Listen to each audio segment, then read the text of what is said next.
Stories will keep us alive. When we're having a thick day, the day's just hard, and we can't rely on facts or skill. We rely on soul. There's some strong people have gone before us. You all have that dignity that's required when you do something hard. So look around at all the kinds of people. This might be your last run with Fred Short. That was Dennis's dream, that we would all be one, and our teacher would be the earth.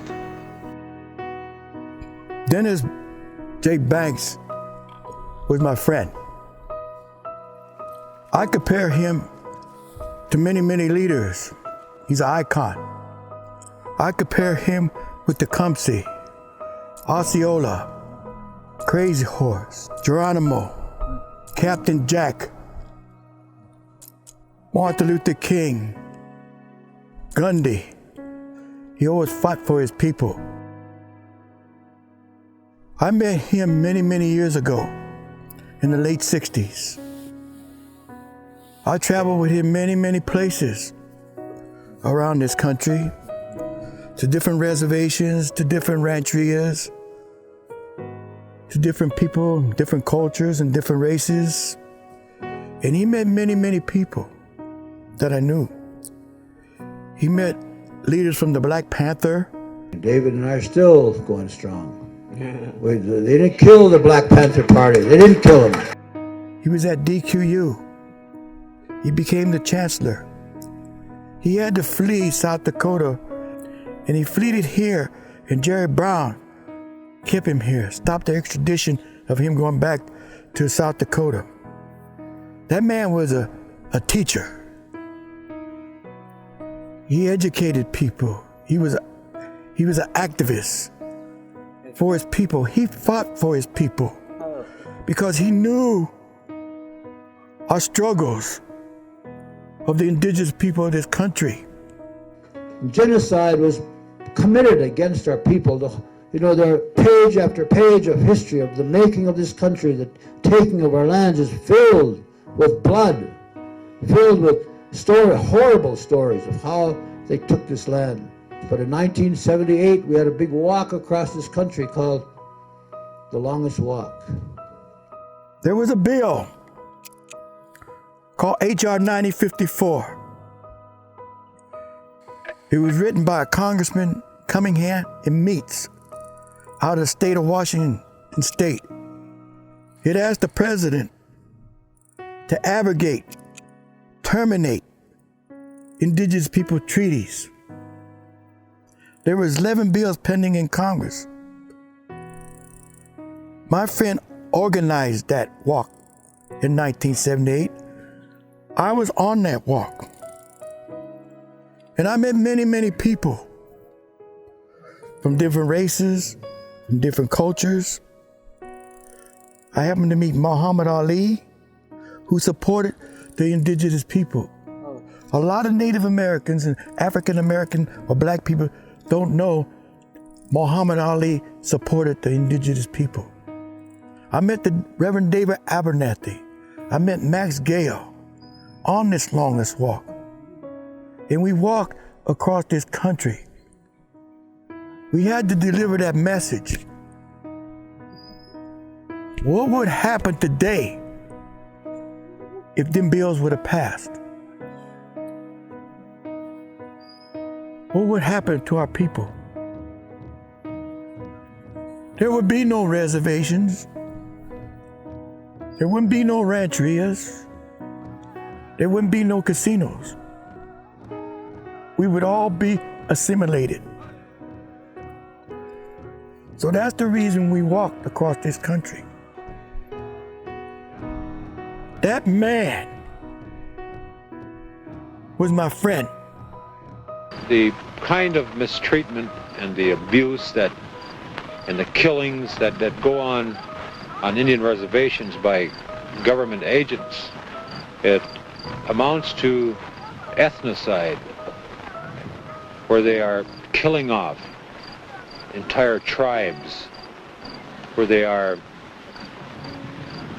slowly utilizing giant machines here in this country to make this nothing but waste back here. I learned from my friend, never give up. Never give up. You only lose when you give up. So this run means something. As Earth people, as indigenous people,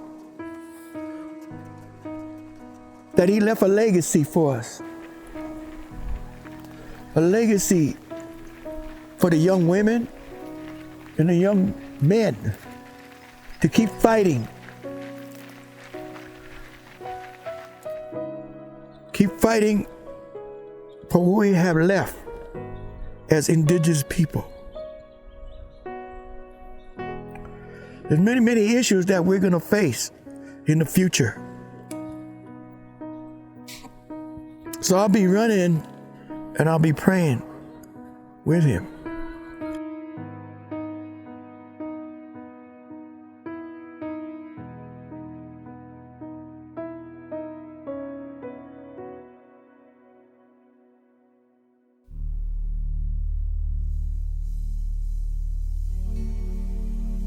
And so I say to America, I want you to remember our past.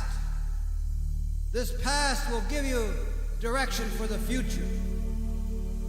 Just as our people in our past, we are the spirit of the future. The spirit of this land lies rooted in the history of Native people. The massacres that happened to us, the army that came, took our land and killed our people, did not destroy our vision for a strong future. We are still strong, America. We never weakened. Like the spirit of Chief Joseph, we are still strong. Like the spirit of Geronimo, we are still strong. Like the spirit of Crazy Horse, we are still strong. America, we are strong people. Like the spirit of Peltier, we are strong today. As we were thousands of years ago, in the pages of history, we are strong. We were born strong. Our spirit is strong.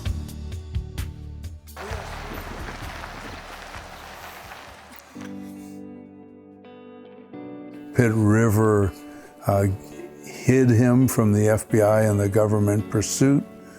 He was hidden there with tribal permission, and Joey and Cecilia gave him a place. I met Dennis in 1976 when he came out. Dennis was always easy to speak to because, for one thing, he respected the Pitt River people for the things we knew and how we carried ourselves, and most of all because we were warriors. The run, the 500-mile run was established to voice, Native people's opposition to all this was going on in Indian country. Pitt River, the Indian land claims, was still going on. A lot of issues throughout California. So they established the run.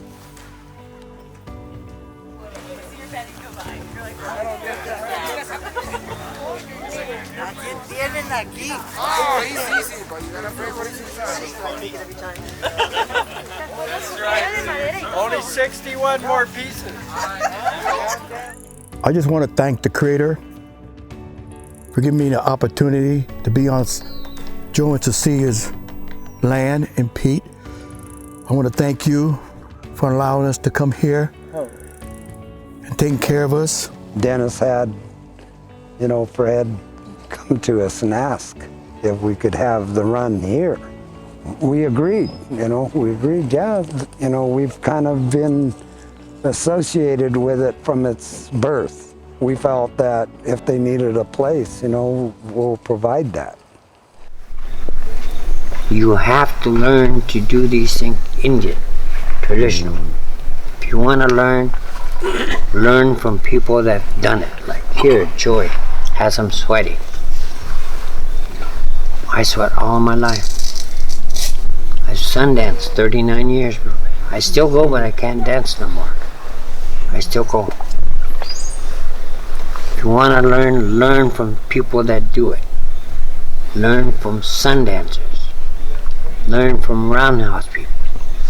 They're finally getting a hold of their own culture. When we started, there was nothing like this in none of our territories. Now people are becoming bosses. Good. Good. That's what we want.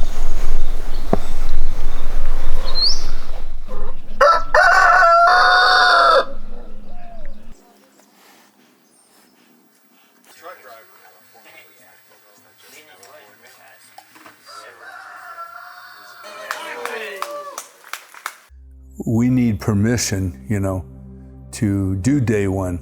Pit River Tribal Council has given us permission to do that, and they support us. We honor that land by running as one group 3 miles.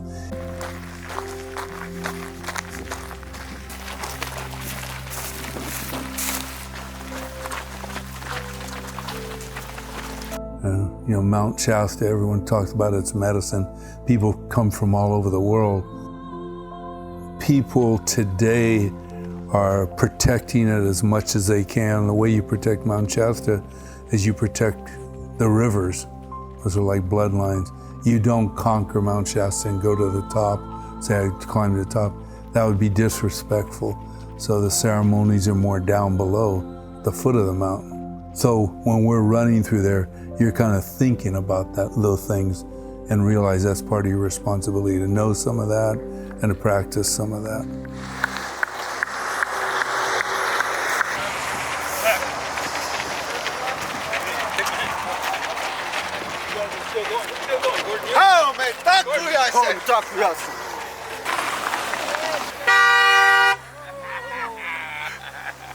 Tribal Chair Pete was out there with us, leading the run. So his personal involvement is like a great gift to the run. Part of that, I'm sure, had to do with the run's memorializing Dennis Banks. Dennis Banks did have a relationship with Pit River.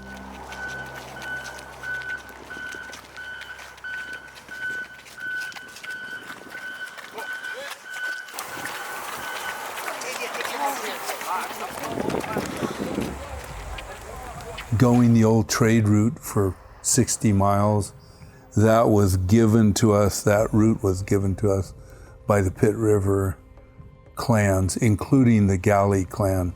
The Galley clan, like Bruce Galley, Ron Galley, are live part of it now, and their relatives, their nieces and nephews are part of the run. Their brother Ysidro was on the first run in 1978. Same with Wounded Knee, his family, the De Campo family, they were there on the first. So we had 14 teams originally. Now we're all under one flag. Originally when the run started, it's pretty much all native. And then for the run to continue, with poverty and people aging and stuff, Dennis said, if this movement's gonna last, it has to honor the 4 directions. All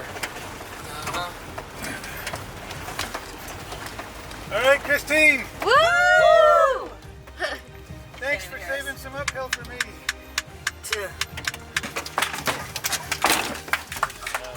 Yeah.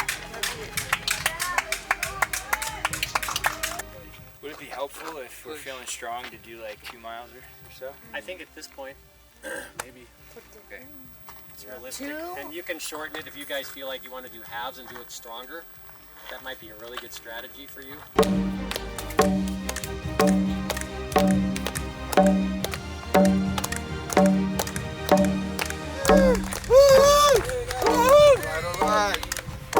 Running through that forest is like, you can see it's strip logged, and that's painful to look at. We just pray harder.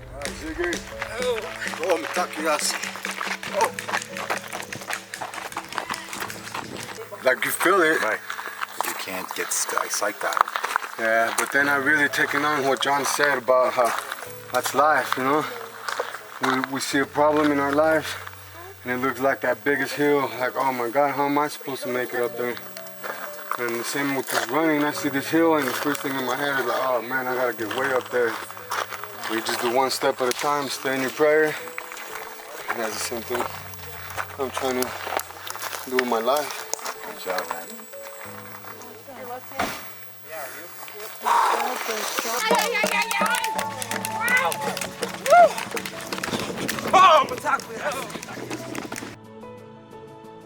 Through the past 2-3 centuries, the government has failed to honor those commitments. And because of those failures, Indian people here in this country suffer under a form of cultural genocide. This run is built on relationships, and Dennis entrusted us.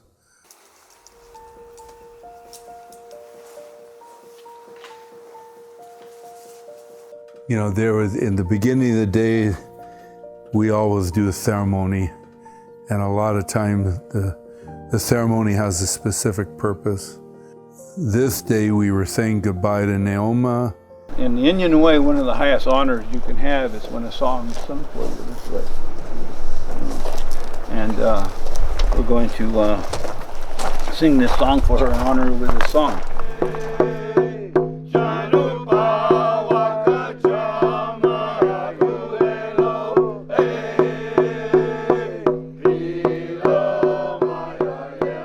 Thank you so much. I can't express it in words.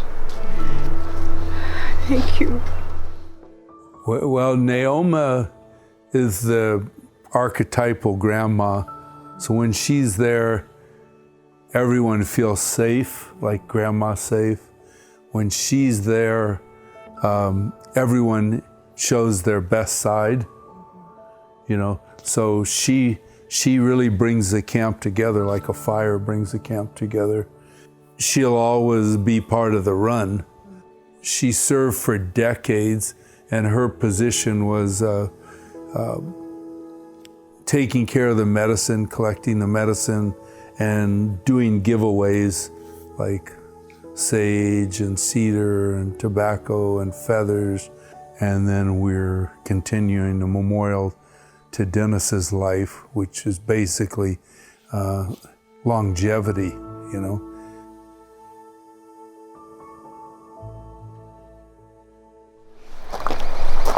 He was a great man, a great leader.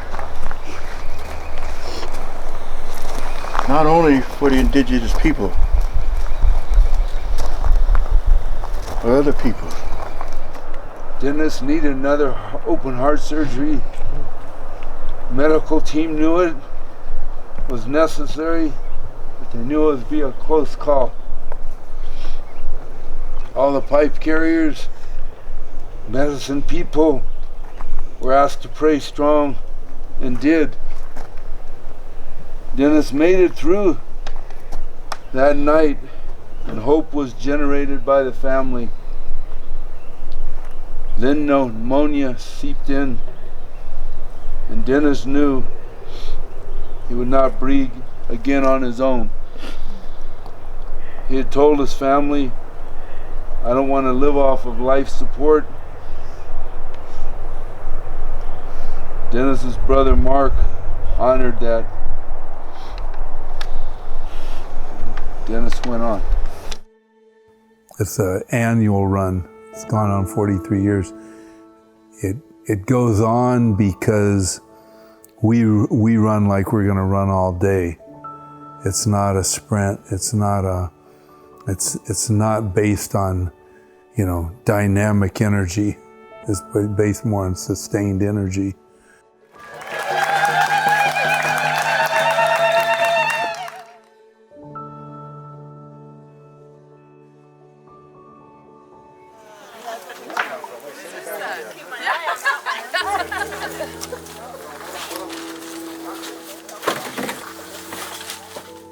Dennis was quite philosophical, and so was the American Indian movement. It was beyond survival. It was like, keep going back to the basics. And what are the basics? The basics all starts with the earth. So what better way to stay in touch than through running? I'm Wulu Logan of the Dill Campo clan. My family's been, in this run for a long, long time. I get emotional with that stuff, because that stuff is true and dear to my heart. I mean, I come to these runs to give thanks, to show gratitude, and to show respect. The team runs are just beautiful. You just feel the energy with everybody.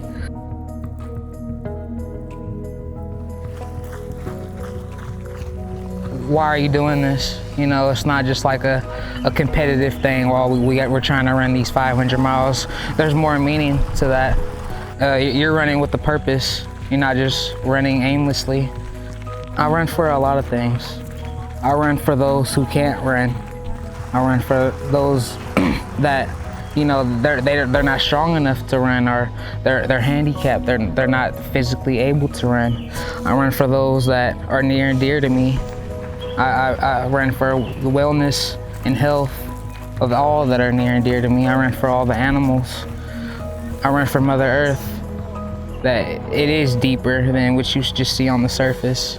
This run in particular, we're honoring Dennis Banks.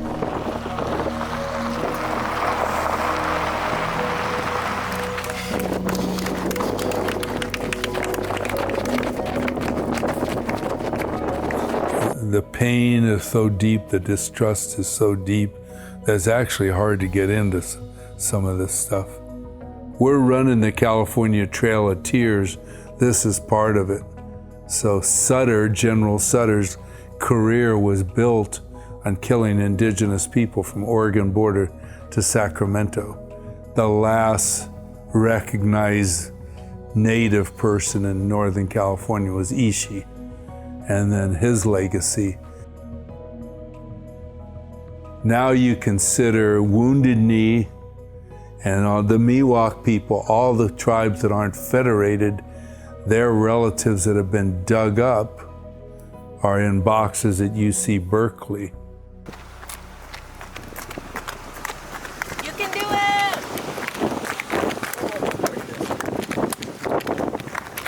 In 1979, that's when it actually begun for us. It was just a family team, and we all would train on the weekends and during the week and try to get trained to go on these runs. And I remember going to Cesar Chavez's place, and when you're not a veteran, you're really struggling and it's really painful. I just know that you didn't want to eat, because it's not like what we have now where we stop at a certain time. You had to get that 100 miles a day at least. And so you ran till you got them 100 miles. It just brought such spirit in you to have a family team, and we all worked together. That's when we started to feel that organization of your spirit and your soul and being with other people. We weren't really paying attention to the big picture, other than we were just part of the AIM movement and were struggling for the earth, the animals, and the water and the air. For 5 days to run for people who have nothing, for, like I say, the earth, the animals, the water, and the air, and it puts you on a different mindset. And it makes you a better person, because you learn to work together with everybody, and you care about everybody, and you share the love like we do now. And it changes you forever. It doesn't take much to be happy. You don't need a lot of things. You need friends. So Freddie and Dennis always talk about friendship's got to be at the heart of any movement. So I think that explains why this run's lasted like 43 years. It's just built on connections.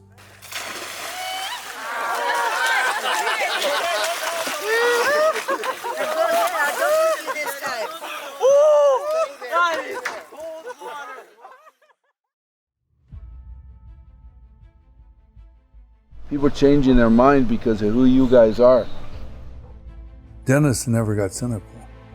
That's like, and he never got angry. So that's why I stayed devoted and loyal to the causes, because he wasn't like that. There was no self-interest. If you saw where he died, his house was always a little house. When you look back, it's so sad, because he and his brother and sister were taken at 8 or 9 years old, a couple hundred miles, to Pipestone, Minnesota, which turned out to be one of his favorite places and Fred's favorite places, away from his mom and all like that. And he wasn't home for 11 years, and when he went home, I think he was 16, he never understood. He thought his mom abandoned him. He said, "Why didn't you come visit?" And his mom wrote all kinds of letters. He never got all that. So there was all that misunderstanding. There was all that breakdown. But if he tried to speak his language or grow his hair, wasn't allowed for it. So all the AIM leaders went through that. And so they can't be blamed for not knowing their language and stuff. But then they went back, and then 3 particular medicine people said, "We'll put you under our wings and we'll teach you." Yeah, he never hated anyone. He just was kind of, people would consider him naive because he'd trust everyone. And then a number of the people he trusted turned state evidence, federal evidence on him. But he never really tripped on that. So he had this sweetness and this goodness. He didn't teach harsh. And he taught a different way, more like through experience, trial and error. He wasn't trying to be perfect.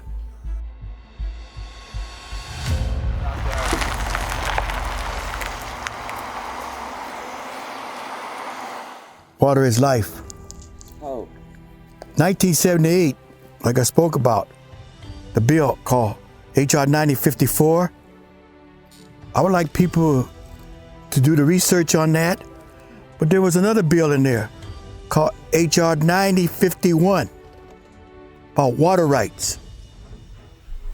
Chief Seattle said it 200 years ago. We said it in 1978. And we're saying today, 40 years later, about the water. Water is sacred. Water is life. So it's your responsibility and your duty now to protect something that's very sacred to everybody that lives here on Mother Earth. Without water, nothing survives. That's the message, loud and clear. If there's no water, what will happen? I will tell you, there's going to be war about water. Look it up. Look up that water bill. Because they wanted to ration water to certain tribes. But non-Native Americans could have all the water they wanted. HR 9051, written by Meeks. And it continues today. So what are we going to do about it?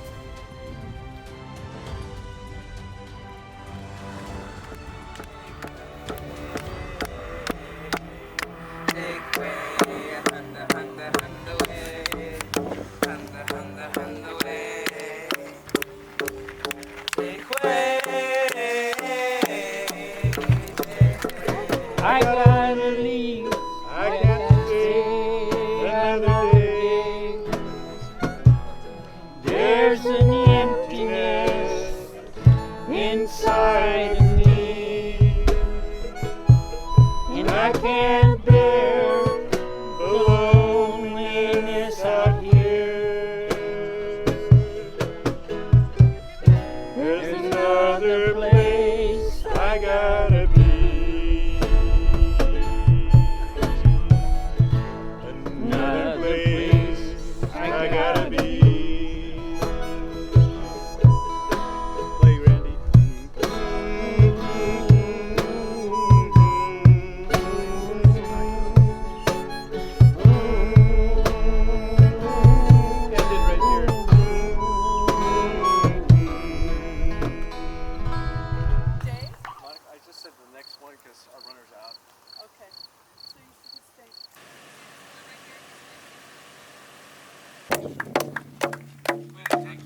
I remember when the 500-mile spiritual runners came to La Paz back in 1978.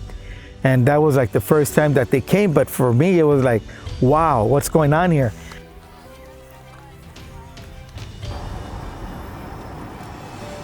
The 500-mile spiritual runners have been one of two organizations that come and visit us and bring us their energy on a yearly basis. And we truly appreciate that, because us with the United Farm Workers, it helps us focus. It helps us re-energize our commitment to what we're doing for farm workers and their families. There you go, teammate. Out of your path.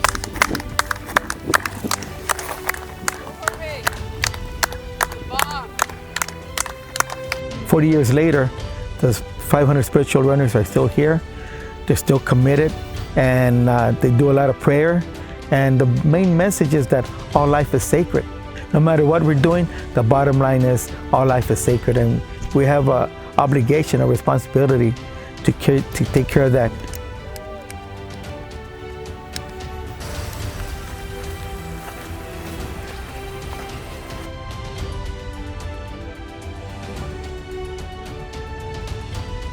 I'm here because I believe in what the 500 spiritual runners have done throughout the years.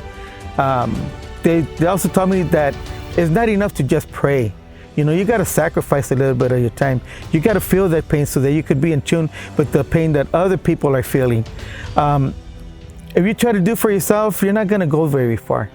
But if you do for others, then you multiply that goodness, because then everybody else starts reacting the same way and everybody starts helping out the same way.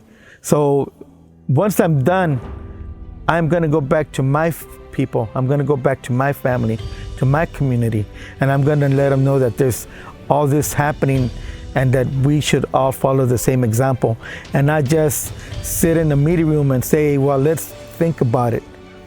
Let's talk about it. It's not enough. We got to do more. Everybody knows deep down inside what it is to feel good. What is it, what kind of energy it is to make us want to do something. And I just say, if you're going to do it for others. And because that's where the meaning of life exists.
No, I couldn't. I didn't want you to distract because I wouldn't be able to sing with you. Here we started. We can start with it. Yeah, that's what I'm pointing at. Okay, say the light. Felt here? Yeah, but wait a minute. Voices from a distant past, footsteps on a sacred path, whispered dreams and whispered tales of ancient songs and prayers. So run, spirit runners, run.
The 500 signed this, and a few other people along the way have signed this, and we'll get it to you, or you can get it to your family back east.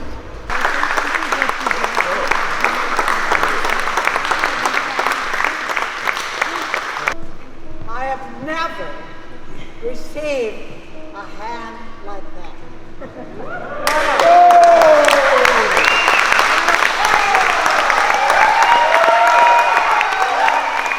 Dennis, when he was sitting there in Stillwater Prison, and he was talking to George Mitchell, and they said, what are we going to do about all this police violence against our people at Bud's Tavern in Minneapolis? I at the time was going to school, college. And so they decided what they're going to do when they get out is organize a movement called the American Indian Movement. Very powerful. I loved your brother. He was my friend. I think about him all the time. I say it in my prayers. What can we do to help our people? I know you with your grandfathers and your grandmothers, and I know you with the Creek. What can we do to bring the people together? What can we do? What can I say to the people? Charlotte, I loved your brother. My mother loved your brother. My family loved your brother.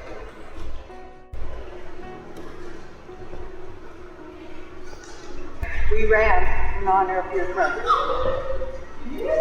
And on the back of the shirt, there are 7 pictures of your brother at different times in his life when he was doing all the important work that he did for the people. He started this run. We're so grateful to your family, to you. And I love you so much.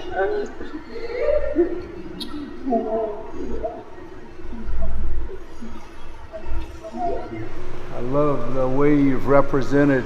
It's the way Dennis taught us.